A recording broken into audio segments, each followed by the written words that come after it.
en bandoulière, toujours une extrême polyvalence ici.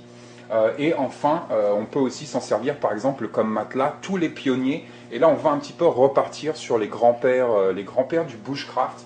Donc je ne sais pas si vous connaissez par exemple Capehart, Sears, Colonel Whelan, Warren Miller, Dan Beard.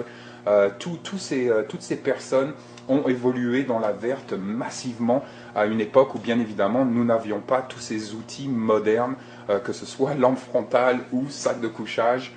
Mais donc ils évoluaient massivement dans la verte et utilisaient les couvertures en laine. Généralement ils allaient en avoir 2 ou 3 avec eux et une allait servir de matelas. Ils allaient tout simplement refermer une de leurs couvertures, la plier en deux, la coudre sur les côtés et remplir cette couverture par exemple de paille ou de feuilles mortes pour faire un matelas isolant au sol. Thermorégulation vraiment impeccable, mais donc un outil ultra polyvalent et ultra durable.